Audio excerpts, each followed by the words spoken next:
नमस्कार. आजच्या या विश्लेषणात आपण एका अशा विषयावर बोलणार आहोत जो आपल्या समाजाच्या अगदी मुळाशी आहे. समाजातील या ज्या वर-खाली ठरवणाऱ्या व्यवस्था असतात ना, त्या नेमक्या कशा तयार होतात आणि गंमत म्हणजे एका साध्या योगायोगातून घडलेली घटना शेकडो वर्षांसाठी एक न बदलणारं वास्तव कसं बनून जाते, हेच आज आपण उलगडून बघणार आहोत. एकदम थेट मुद्द्यावर येऊया. सुरुवात करूया एका अगदी साध्या पण विचार करायला लावणाऱ्या प्रश्नाने. समाजात ही विषमता का असते आणि त्याहून आश्चर्याची गोष्ट म्हणजे बहुतांश वेळा ती जगाचा नैसर्गिक नियम म्हणून कशी काय स्वीकारली जाते. आपण अनेकदा या विषमतेला एक अटळ सत्य मानून चालतो. पण खरंच सांगा, त्यामागचं मूळ कारण खरोखरच नैसर्गिक असतं का, की आपण तसं मानून मोकळे होतो? कृषी क्रांतीनंतरचा मानवी इतिहास जर आपल्याला खऱ्या अर्थाने समजून घ्यायचा असेल तर सर्वात आधी एक मुख्य संकल्पना समजून घ्यावी लागेल. ती म्हणजे काल्पनिक उतरंड किंवा इमॅजिन्ड हायरार्कीज. आता हे काय आहे तर समाजात दिसणारे हे जे गट आहेत ते वास्तवात काल्पनिक असतात. माणसांनी केवळ स्वतःच्या सोयीसाठी ते निर्माण केले आहेत. तरीही हे गट मोठ्या थाटात असा दावा करतात की त्यांची ही अन्यायकारक रचना ईश्वरी आहे किंवा अगदी निसर्गाचाच नियम आहे. हे सगळं कसं घडतं हे समजून घेण्यासाठी आज आपण या 5 टप्प्यांवरून जाणार आहोत. नैसर्गिक व्यवस्थेचा गैरसमज, दुष्टचक्राची रचना, हिंदू जातीव्यवस्थेचं उदाहरण, अमेरिकेतील वांशिक उतरंड आणि शेवटी जीवशास्त्र विरुद्ध सांस्कृतिक समज. चला तर मग पुढे जाऊया. तर आपला पहिला भाग आहे नैसर्गिक व्यवस्थेचा गैरसमज. समाज स्वतःलाच कसं काय पटवून देतो की त्यांनीच बनवलेले नियम हे निसर्गाचे नियम आहेत, ते बघूया. बघा, इतिहासाचा हा एक अत्यंत कळीचा नियम आहे. तो असा की प्रत्येक काल्पनिक उतरंड आपल्या उगमस्थानाला साफ नाकारते आणि स्वतःला नैसर्गिक असल्याचा दावा करते. मग तो भेद स्वतंत्र नागरिक आणि गुलाम यांच्यातील असो किंवा श्रीमंत आणि गरीब यांच्यातील. जो प्रबळ गट असतो तो नेहमीच असा आग्रह धरतो की त्यांची ही व्यवस्था एक वस्तुनिष्ठ सत्य आहे. सत्ताधाऱ्यांनी नेहमीच हे भासवण्याचा प्रयत्न केलाय की त्यांनी लादलेली ही उतरंड मानवी कल्पनेतून नाही तर निसर्गाच्या इच्छेतूनच निर्माण झाली आहे. आता आपण दुसऱ्या भागाकडे वळूया. दुष्टचक्राची रचना. एखादी केवळ योगायोगाने घडलेली ऐतिहासिक घटना कायमस्वरूपी भेदभाव करणाऱ्या सामाजिक दरीमध्ये कशी रूपांतरित होते याची नेमकी प्रक्रिया आता आपण समजून घेऊ. इकडे लक्ष द्या.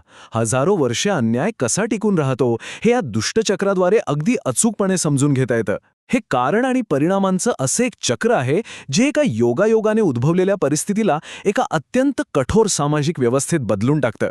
आणि नुसतं बदलत नाही तर पिढ्यानपिढ्या स्वतःलाच सतत बळकट करत ते समाजात खोलवर रुजत जातं. हे दुष्टचक्र कसं काम करतं ते टप्प्याटप्प्याने पाहूया. सुरुवातीला एखादी योगायोगाची ऐतिहासिक घटना घडते. त्यातून प्रस्थापित झालेली सत्ता स्वतःच्या फायद्यासाठी भेदभाव करणारे कायदे बनवते. या कायद्यांमुळे एका विशिष्ट गटाला गरिबी आणि शिक्षणाच्या अभावाला सामोरे जावे लागते. आणि सर्वात भयंकर भाग म्हणजे या लादलेल्या मागासलेपणाचा वापर करून नंतर जाणीवपूर्वक सांस्कृतिक पूर्वग्रह निर्माण केले जातात. आणि हेच पूर्वग्रह पुढील पिढ्यांसाठी भेदभावाचं समर्थन करतात. आहे की नाही भयानक? आता हाच सिद्धांत आपण एका ऐतिहासिक उदाहरणाला लावून पाहूया. भाग 3. हिंदू जातीव्यवस्था. भारतात ही व्यवस्था कशी उगम पावली आणि कशी टिकवली गेली हे आपण बघूया. समाजातील विषमता न्याय्य ठरवण्यासाठी कशा वैश्विक कथा रचल्या जातात याचं हे एक उत्तम उदाहरण आहे. ही प्रसिद्ध हिंदू निर्मिती कथा बघा, जिच्यानुसार एका सर्वंकष पुरुष नावाच्या अस्तित्वातून समाजाची निर्मिती झाली. असं सांगितलं गेलं की पुरुषाच्या डोळ्यातून सूर्य, मुखातून ब्राह्मण, हातातून क्षत्रिय, मांड्यांमधून वैश्य आणि पायांतून शूद्र निर्माण झाले. आता अशा प्रकारच्या कथा काय करतात तर त्या सामाजिक स्तरांना एक चिरंतन आणि ईश्वरी रूप देतात, जेणेकरून समाजात कोणी वर आणि कोणी खाली असणं हे अगदी निसर्गाइतकंच शाश्वत वाटावं. पण आता इथे काल्पनिक समज आणि निव्वळ ऐतिहासिक योगायोग यातली तफावत अगदी स्पष्ट दिसते. एका बाजूला ती वैश्विक अस्तित्वाची मानवनिर्मित पौराणिक कथा आहे, पण वास्तवात काय घडलं? सुमारे 3000 वर्षांपूर्वी इंडो आर्यन आक्रमणांनी जे राजकीय वर्चस्व प्रस्थापित केलं त्यालाच नंतर धर्माचं आणि ईश्वरी नियमाचं आवरण दिलं गेलं.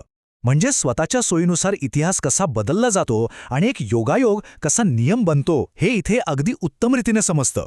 ही नवीन उतरंड पक्की करण्यासाठी तत्कालीन राज्यकर्त्यांनी एका वेगळ्याच अस्त्राचा वापर केला. त्यांनी पावित्र्य आणि अशुद्धतेच्या संकल्पनांचा आधार घेतला. मानवाच्या आजारपणाविषयीच्या नैसर्गिक भीतीचा गैरवापर करून असं पटवून दिलं गेलं की वेगवेगळ्या जाती एकत्र आल्यास प्रत्यक्ष अशुद्धता किंवा प्रदूषण निर्माण होईल. याचा परिणाम असा झाला की समाजात कायमस्वरूपी विभाजन निर्माण झालं. हे झालं भारताचं उदाहरण. आता भाग 4 मध्ये आपण पाहूया अमेरिकेतील वांशिक उतरंड. हेच दुष्टचक्र आधुनिक अमेरिकेत वर्णभेद प्रस्थापित करण्यासाठी कसं वापरलं गेलं ते आता आपण पाहूया. अमेरिकेत आफ्रिकन गुलामांची आयात ही काय कोणतीही जीवशास्त्रीय अपरिहार्यता नव्हती. हे ऐकून कदाचित नवल वाटेल, पण ती पूर्णपणे 3 आर्थिक आणि भौगोलिक योगायोगांवर आधारित होती. पहिलं म्हणजे भौगोलिक सान्निध्य. आफ्रिका जवळ होती आणि तिथून गुलाम आणणं स्वस्त होतं. दुसरं, अस्तित्वात असलेली बाजारपेठ. आफ्रिकेत गुलामांचा व्यापार आधीच विकसित होता. आणि तिसरं म्हणजे अनुवांशिक प्रतिकारशक्ती. आफ्रिकन लोकांमध्ये मलेरिया आणि पिवळा ताप यांसारख्या आजारांविरुद्ध नैसर्गिक प्रतिकारशक्ती होती. थोडक्यात सांगायचं तर हे केवळ आणि केवळ निव्वळ आर्थिक फायद्याचं गणित होतं. पण गंमत बघा, कोणताही समाज आपण केवळ पैशांसाठी लोकांचं इतक्या क्रूरपणे शोषण करतोय हे मान्य करायला कधीच तयार नसतो. त्यांना स्वतःला धार्मिक आणि अत्यंत न्यायी दाखवायचं असतं. म्हणूनच तत्कालीन धर्मगुरू आणि तथाकथित शास्त्रज्ञांनी वंशिक श्रेष्ठत्वाच्या खोट्या कहाण्या आणि जीवशास्त्रीय अफवा रचल्या. का? तर या भयानक आर्थिक शोषणाला लपवता यावं आणि त्याला एक नैतिक मुलामा देता यावा म्हणून. गुलामगिरी संपुष्टात आल्यानंतरही प्रत्यक्षात काय झालं हे पाहणं महत्त्वाचं आहे. 1865 मध्ये गुलामगिरी अधिकृतपणे बेकायदेशीर ठरवली गेली, तरीही 1895च्या सुमारास अल्पसंख्याक नागरिकांना शिक्षण आणि संपत्तीमध्ये मोठ्या तुटीचा सामना करावा लागला. आता हा ऐतिहासिक मागासलेपणा खरं तर गुलामगिरीमुळे लादला गेला होता, पण तो त्यांच्या जीवशास्त्रीय कमतरतेचा पुरावा म्हणून अत्यंत चुकीच्या पद्धतीने मांडला गेला. आणि याच रचलेल्या कलंकांच्या आधारे 20व्या शतकाच्या मध्यात आणखी कडक वर्णद्वेषी कायदे लादले गेले. आता या खोट्या पावित्र्याच्या कायद्यांचा जागतिक स्तरावरील मूर्खपणा किती थक्क करणार आहे ते पहा. दक्षिण आफ्रिकेतील वर्णद्वेषी काळात समुद्रकिनाऱ्यांसारख्या ठिकाणी प्रवेशावर बंधने घालण्यात आली होती. जरा विचार करा, समुद्रकिनारा जिथे कडक सूर्यप्रकाशाचा विचार केल्यास काळ्या त्वचेचे लोक अधिक सुरक्षित असतात, तरीही तिथे कोणत्याही जीवशास्त्रीय तर्काशिवाय केवळ त्वचेच्या रंगावरून भेदभाव केला गेला. याचा विज्ञानाशी किंवा कोणत्याही नैसर्गिक नियमाशी शून्य संबंध होता. आता आपण या विश्लेषणाच्या शेवटच्या आणि अत्यंत महत्त्वाच्या भागाकडे आलो आहोत. भाग 5, जीवशास्त्र विरुद्ध सांस्कृतिक समज. मानवतेचं कठोर जीवशास्त्रीय वास्तव आणि संस्कृतीने बनवलेले काल्पनिक नियम यांमधला स्पष्ट फरक समजून घेणं इथे अत्यंत आवश्यक आहे. आपल्या आजच्या संपूर्ण चर्चेचा हाच अचूक सारांश आहे. जीवशास्त्रीयदृष्ट्या असलेले अगदी किरकोळ शारीरिक फरक सांस्कृतिक कल्पनांद्वारे कसे फुगवून सांगितले जातात ते बघा. वंश आणि लिंगाच्या बाबतीत त्वचाचा रंग किंवा गुणसूत्र यांसारखीच फक्त जीवशास्त्रीय तथ्य असतात. पण विशिष्ट गटांना सत्तेपासून दूर ठेवण्यासाठी काय केलं जातं? तर बुद्धिमत्ता, नैतिकता किंवा कायदेशीर हक्क यांसारख्या पूर्णपणे खोट्या आणि काल्पनिक सांस्कृतिक संकल्पनांचा आधार घेतला जातो. या सादरीकरणातून कायम लक्षात ठेवण्यासारखा एक अत्यंत प्रभावी नियम म्हणजे जीवशास्त्र सक्षम करतं आणि संस्कृती मनाई करते. होय, जीवशास्त्र खरोखरच विविधतेचा स्वीकार करतं. ते नैसर्गिक क्षमतांच्या एका मोठ्या स्पेक्ट्रमला सामावून घेतं, पण मानवनिर्मित संस्कृती मात्र आपल्याच सोयीनुसार या नैसर्गिक शक्यतांवर अत्यंत मनमानीपणे बंधने घालते आणि त्यालाच अटल नियम बनवून मोकळी होते. आजचं हे विश्लेषण आपण एका अत्यंत सखोल प्रश्नावर थांबवणार आहोत.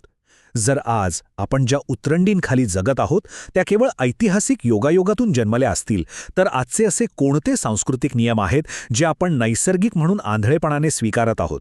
आपल्या अवतीभोवतीच्या या ज्या सामाजिक रचना आहेत, ज्यांना आपण अगदी नैसर्गिक मानतो, त्या खरोखर नैसर्गिक आहेत की त्या केवळ एका अपघाती आणि अन्यायकारक इतिहासाच्या उरलेल्या खुणा आहेत?